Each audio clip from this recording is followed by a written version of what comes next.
Olá pessoal, nesse vídeo nós vamos abordar então as principais melhorias do Adiante Framework 5.5 e também de algumas aplicações ao seu redor, como é o caso do Tutor, que é a aplicação que ensina a utilizar o framework.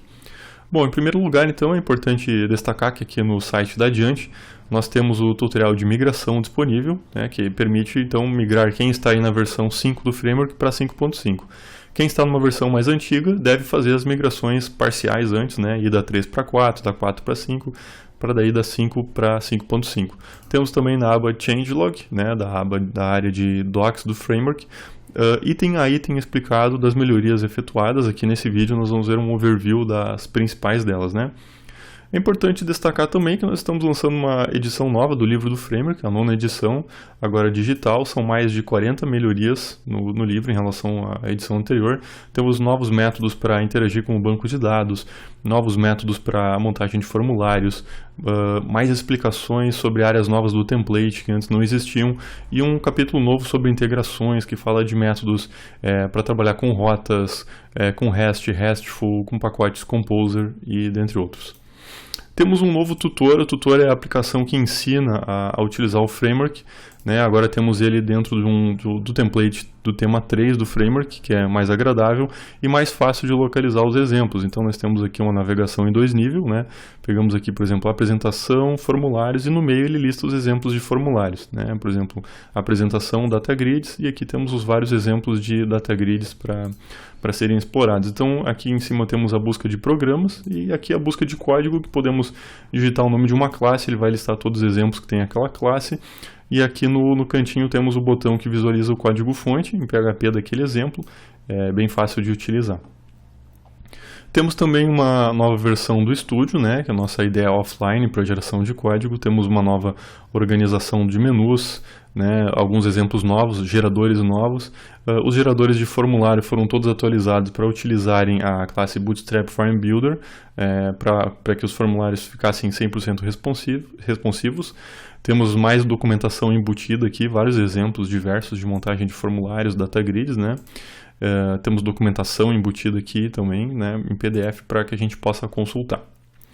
Bom, temos também a nossa plataforma online em nuvem de geração de aplicações, de criação de aplicações, que é o Builder, também totalmente atualizado com a nova versão, gerando código, Lembrando que o Builder é uma plataforma online para modelagem e desenho, da aplicação, que tem uma série de funcionalidades muito práticas, de criar aplicação. Então ele está todo atualizado também com a nova versão. Bom, falar um pouquinho sobre o template, o nosso template de geração de aplicações, algumas melhorias que foram efetuadas nele. Temos aqui então a opção agora criar conta, que pode ou não estar disponível, isso é configurável, e a opção de redefinir senha, que também pode ou não estar disponível para os usuários. Essas opções são habilitadas via ini, por exemplo, se você quer que o usuário se registre, sim ou não. Você quer que ele possa resetar a senha, sim ou não. Se ele puder se cadastrar, nós temos aqui os grupos default e a página de entrada, para aqueles usuários que se cadastrarem no sistema já herdarem alguns grupos de permissão de acesso. Mas isso pode ou não ser habilitado conforme a necessidade. O botão de redefinir senha, ele usa então um token JWT, que é enviado por e-mail para que o usuário cadastrado no sistema possa redefinir sua senha. Temos também métodos alternativos de login. Aqui no application.ini podemos habilitar uma classe de autenticação, um serviço de autenticação. Podemos implementar essa classe uma lógica diferente, que é chamada pelo formulário de login, sem a necessidade de modificar o formulário de login. Então nós podemos aqui no ini indicar, por exemplo, uma classe de autenticação LDAP, implementamos essa classe, então o próprio botão de acessar o sistema já vai chamar essa classe de autenticação. Temos um botão aqui que lista os módulos PHP e a configuração, se ela está ok para desenvolvimento ou para produção. Isso pode ser facilmente removido. Aqui a gente colocou na tela de entrada para que usuários, desenvolvedores que tinham certa dificuldade de instalar alguns módulos, para que pudessem verificar se esses módulos estavam ou não habilitados no PHP, mas temos aqui também as configurações recomendadas para desenvolvimento e produção, se elas estão ok para cada cenário. O explorador de base de dados foi melhorado, então agora nós podemos exportar uma base de dados em CSV, em SQL, exportar uma tabela em CSV, SQL, podemos facilmente localizar uma tabela aqui e navegar nos seus dados e filtrar os dados, o que já era possível anteriormente também. A lista de programas também foi melhorada, agora nós podemos ver o caminho que aquele programa tem no menu .xml, nem todos os programas estão no menu, podemos remover ou adicionar um programa do menu facilmente por aqui, é um atalho para que simplifique a edição do menu, que anteriormente era apenas via edição do arquivo XML, que continha as opções. A opção de novo agora só lista programas que ainda não foram cadastrados, né, para facilitar a localização, e já podemos na hora de cadastrar o programa marcar aqui os grupos, né, podemos também no cadastro de grupos e adicionar o programa dentro daquele grupo, assim como já podíamos fazer via cadastro de usuários. Certo? Algumas aplicações de exemplo do framework também, é importante lembrar que temos aplicação de controle de bibliotecas, totalmente open source, né, para download. Na aplicação de bibliotecas nós melhoramos o cadastro de livros, né, o formulário com labels acima, né, foi melhorada a distribuição de campos, né, o formulário, é importante lembrar, um formulário totalmente responsivo, né, utilizando a classe Bootstrap Form Builder. Também melhoramos aqui a tela de empréstimo e devolução, agora são responsivas, antes faltavam alguns detalhes, e também fizemos já tínhamos alguns relatórios de livros, de empréstimos, fizemos uma pequena tela aqui com um painel de estatísticas da biblioteca. A aplicação de chamados, que é outra aplicação de exemplo que nós temos no framework, né? Teve algumas melhorias também, agora a tela de novo chamado, nós podemos anexar vários arquivos, eles são mostrados aqui na forma de botão, podemos remover e adicionar um arquivo a qualquer momento. Depois eu vou falar um pouquinho mais sobre essa rotina de upload de arquivos que foi melhorada nessa versão do framework. E também temos uma página de estatísticas aqui da biblioteca com empréstimos por mês, página de estatísticas do sistema de chamados com chamados por mês, chamados por estado, chamado por categoria e assim por diante. Temos um componente novo que já tínhamos então o date, né? Temos o t-time, né? Que é um componente que permite a seleção de horas, temos o componente de seleção de horas, de data e o de data com hora, né? Então o apenas de hora que foi acrescentado. É importante lembrar que quando a gente troca do tema 3 para o tema 4, que segue o Material Design, esse componente também se adapta para utilizar um componente mais adaptado, né, para o Material Design. Quando a gente volta para o tema 3, então, né, a aplicação volta a utilizar o Bootstrap, o componente da Bootstrap para a seleção de horas. Ok?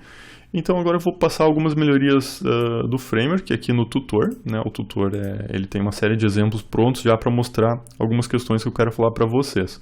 Então aqui na área de formulários temos o formulário Bootstrap vertical, que é um formulário com labels acima e com o grid layout totalmente personalizado, né?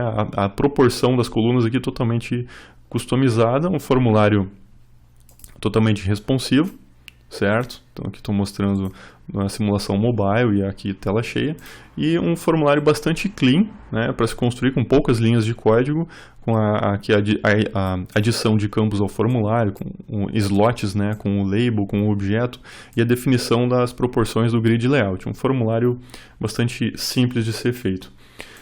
Outros exemplos então, temos aqui um exemplo na área de formulários, Bootstrap em colunas, como configurar o grid layout do formulário, né, como definir a proporção dos campos em tela facilmente. Temos aqui então um formulário bastante enxuto, e aqui temos a definição do layout daquela linha do formulário, né, com as proporções do grid layout, como os campos vão ser distribuídos em tela. Temos aqui um menu novo, páginas, com vários exemplos de como construir páginas simples com coisas dentro dela. Por exemplo, uma página com um PDF embutido, uma página com um conteúdo externo, por exemplo, um sistema externo, uma janela, né, com um PDF embarcado, ou uma janela com um sistema externo que a gente possa embarcar e fazer algum acesso aqui, né. E, bom, temos outros exemplos, temos um botão de central de páginas que mostra como acionar outras páginas a partir de um link, de um botão com post, né? Então aqui temos, por exemplo, estou carregando uma janela com um link simples, uma janela com uma action que é feita via PHP, enfim, estou carregando outra janela, com outra página com um link simples. São vários exemplos e para todos eles nós podemos clicar aqui no código-fonte e verificar como ele foi escrito. Aqui na área de extras temos um exemplo de eventos de formulários que o usuário sai de um campo e a gente já preenche vários outros campos, né? Então temos aqui um exemplo de uso do método send_data, né? Vejam que é bem enxuto, né? Para cada componente eu defino os valores que eu estou enviando e utilizamos o método send_data para enviar. Então, isso aqui então é um exemplo de como ao sair de um campo, por exemplo, a gente pode preencher uma série de outros campos da tela de maneira simples. Bom, aqui temos também na área de formulários, o formulário com lista de campos foi melhorado. Esse é um formulário vetorial que agora suporta outros novos componentes que antes não suportava, como é o caso do tDateTime, tTime, Spinner, Unix Search, né? Então, esse componente foi bastante melhorado nesse sentido para agregar novos widgets. Né? Temos aqui também a funcionalidade de limpar, de preencher o formulário vetorial com alguns valores default, sempre lembrando que aqui temos o código-fonte, podemos ver aqui, por exemplo, o método de preencher o formulário bastante enxuto, né? Definimos os valores a serem enviados para o formulário e o send_data envia, então, preenchendo esse formulário. Esses métodos de limpeza e preenchimento de formulário vetorial, então, são novos. Aqui na área de data grids já tínhamos uma série de exemplos, né, como por exemplo data grid com scroll vertical que foi melhorada nessa versão. Temos agora data grid, exemplo com scroll horizontal, bastante simples de se ativar também, né, apenas, deixa eu localizar aqui, uma linha, né, que liga um overflow X no corpo do painel que contém a data grid. Né, interessante também, mais uma funcionalidade para a gente utilizar quando temos mais informações e o espaço disponível não é o suficiente, mas temos também outra funcionalidade para utilizar nesses cenários, que é o popover, né, que também podemos utilizar para exibir mais dados, né, quando a linha não comporta muitas informações. Temos também aqui na área de relatórios a possibilidade, né, de exportar em vários formatos, né, já tínhamos ali em PDF, RTF, HTML, adicionamos aqui um gerador de relatórios também em formato de planilhas, né, em XLS, e é importante lembrar que o exemplo que nós já tínhamos de construção de relatórios, ele fica todo igual, só precisamos acrescentar um case aqui no switch case, já tínhamos para HTML, PDF e RTF, agora temos XLS, adiciona um bloquinho aqui, já liberamos a exportação em XLS. O resto do código, como utiliza já uma biblioteca do framework para escrita de relatórios, não há necessidade de alterar. Melhorias em templates, então. Aqui nós temos um template que mostra o cliente e algumas compras dele. Vejam que aqui a gente tem uma data, né, formatada e um valor monetário também formatado. Até a versão 5 era necessário formatar esses valores no PHP e depois injetar no HTML. Agora, na 5.5, nós podemos, dentro do template HTML, usar algumas funções, como é o caso da dateFormat, que recebe uma data ano, mês e dia e podemos converter para outro formato, a numberFormat, que recebe um número, né, e passamos ali aos decimais, os separadores, e também podemos usar o método evaluate, que recebe entre parênteses uma fórmula, né, por exemplo, um campo vezes outro campo, e dentro do próprio template, então, ela executa esse cálculo, né, para apresentação em tela. Então, do PHP para o HTML, nós passamos cada vez menos coisas, né, só as variáveis, e o template aqui ele tem essas funções agora de formatação e cálculo. O exemplo aqui de etiquetas de geração de código de barras e QR Code foi aperfeiçoado para gerar então em uma nova janela. O usuário pode fazer download aqui, mas ele não se preocupa em habilitação dos pop-ups, né, do browser. Quando for em PDF nós podemos abrir ali de maneira embarcada. O cadastro de produtos foi melhorado também, a rotina de upload, né. Deixa eu pegar aqui um produto, ele mostra aqui, né, o overview da imagem, e aqui a gente está usando um mecanismo novo de upload de arquivos que é bem fácil de utilizar. Bom, primeiro utilizamos o componente que é o tFile, né? Depois usamos o método setAllowedExtensions para só permitir o usuário selecionar extensões aqui de imagens, e o servidor também só pode receber essas extensões permitidas, né, no formato de imagem. Usamos aqui um trait, que é um pedaço de código de salvamento de arquivos, e na hora de salvar os dados no objeto, além de salvar os dados na base de dados, utilizamos uma linha, que é a SaveFile, que já copia a imagem para o diretório correto, já atualiza o objeto com os dados dela, então nós não precisamos nos preocupar muito com isso. Utilizamos uma linha e essa linha já trata de colocar a imagem no lugar certo e atualizar o dado da tabela com isso também. Isso é muito bem explicado no livro, né, com exemplos práticos também. Temos aqui na parte de calendários, né, o exemplo de calendários com dados. Esse exemplo já tinha, claro, na versão anterior. O que foi melhorado é o seguinte: na hora de passar o mouse no title, né, fizemos um método novo aqui, que é o método renderPopover, que é um método simplificado para renderizar um balão com informações quando o usuário passa com o mouse em cima do título. Temos quando clicamos aqui, podemos cadastrar um evento, podemos editar um evento, mas é muito interessante quando a gente passa o mouse por cima, exibir informações, já que aqui a área é pequena, só podemos ver o título. Nesse balãozinho nós podemos exibir outras informações sobre aquele evento que nós temos cadastrado, né? Então aqui nós temos o exemplo de calendário com dados da base de dados. Outro exemplo que foi melhorado é aqui na parte de apresentação, o componente de localização de registros de tabela, que é o Unique Search. Agora ele permite tags HTML nas opções mostradas pelo usuário. Vejam que o nome da cidade está em negrito aqui. Esse componente também é bastante simples de utilizar. Utilizamos aqui na criação dele um TDB Unique Search, né? Passamos a tabela que queremos localizar. Os campos que vão ser utilizados como chave e valor, e aqui temos um método setMask que define a máscara de exibição dos dados, e aqui na máscara de exibição nós podemos usar uma tags HTML ao redor dos campos. Os campos estão entre chaves, né? Então aqui, à medida que o usuário vai digitando, nós podemos usar várias informações daquele objeto localizado e tags HTML. É importante lembrar que só o ID é postado à medida que o usuário selecionar isso aí, né? Algumas melhorias na parte de conexão com o banco de dados foram feitas também, né? Na parte de persistência, temos aqui nosso método de carregamento de objetos, que antes tinha a sintaxe, por exemplo, customer, where, filtros, né, load para carregar. Podemos agora usar o método select para especificar, delimitar apenas algumas colunas que queremos carregar. Então isso aqui vai resultar um vetor de objetos, né, carregado da memória, mas um vetor de objetos só com esses dois atributos, o que é interessante quando trabalhamos com objetos que têm muitos atributos, para carregar menos informações em memória. Então podemos utilizar opcionalmente esse método select. Quando não utilizarmos ele, automaticamente são carregados todos os atributos do objeto para a memória. Foi feito também um método novo de transformação de coleções. O que é isso? Imagine o seguinte cenário: nós carregamos uma lista de objetos para a memória e depois nós precisamos transformar aquela lista. Por exemplo, convertendo um atributo para maiúsculo, ou convertendo uma data, ou adicionando uma string no início ou no fim de um atributo. Normalmente nós carregávamos isso na forma de um vetor, passávamos um for each em cima do vetor para transformar aquilo ali.